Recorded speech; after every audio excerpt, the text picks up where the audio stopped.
Bismillahirrahmanirrahim. Assalamualaikum wahai saudaraku.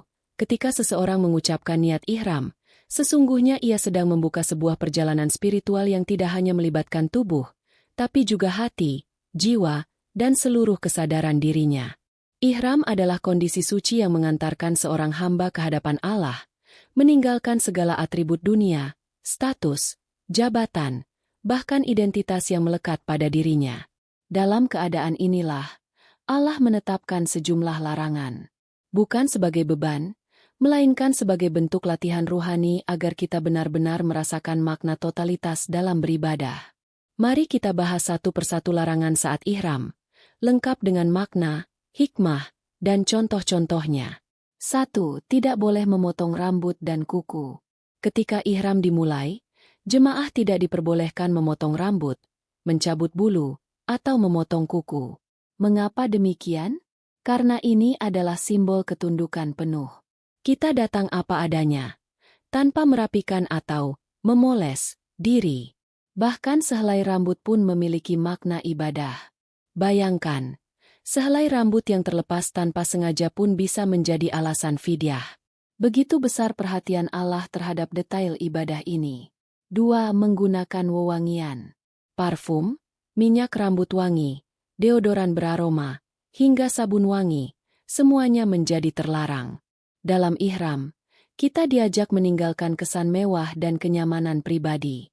Tidak peduli apakah kita biasa memakai parfum mahal atau sabun yang harum, di saat ihram semua itu dilepas. Yang diutamakan bukan wangi badan, melainkan wangi hati. 3. Menutup kepala bagi laki-laki. Untuk laki-laki, menutup kepala dengan peci, topi, sorban, atau menutupi kepala dengan kain secara khusus tidak diperbolehkan.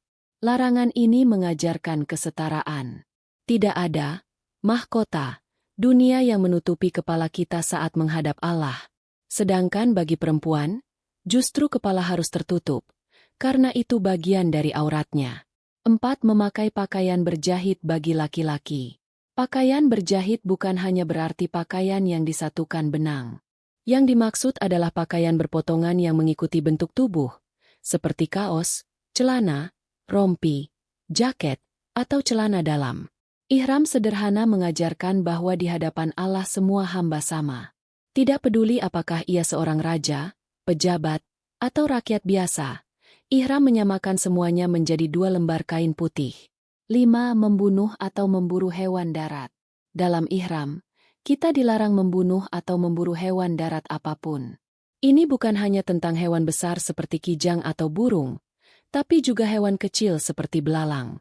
Larangan ini menunjukkan bahwa selama ihram, kita bukan hanya menjaga diri, tetapi juga menjaga alam.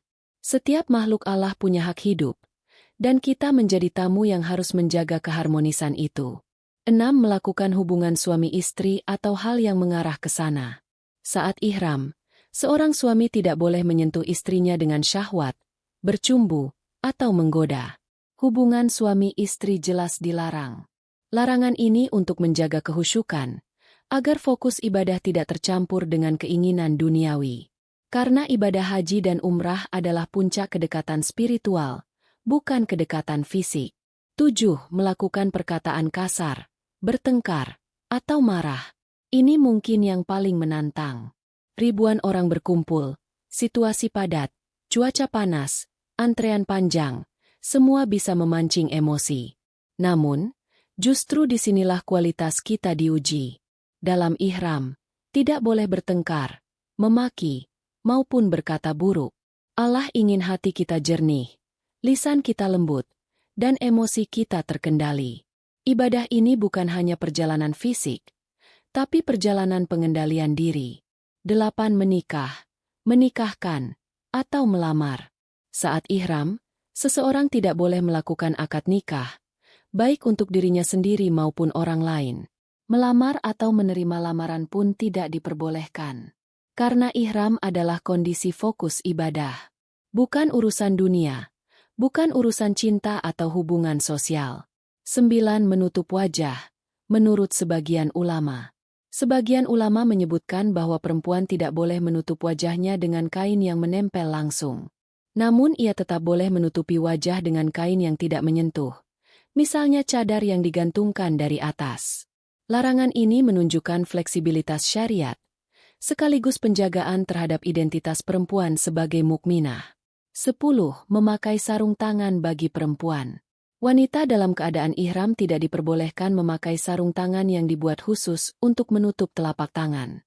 Namun ia tetap boleh menutupi tangannya dengan pakaian atau kain. Ini menunjukkan bahwa ihram bukan meniadakan aurat, tetapi memberi tata cara khusus dalam menutupinya. Makna spiritual di balik larangan-larangan ini. Setiap larangan memiliki makna yang mendalam. Semua larangan itu mengajarkan kesederhanaan, kesetaraan, disiplin, pengendalian diri, ketundukan total, jauh dari kemewahan, fokus hanya kepada Allah. Ihram menghapus identitas duniawi. Tidak ada lagi pakaian mewah, wewangian mahal, atau simbol status. Semua manusia sama. Yang membedakan hanyalah ketakwaan.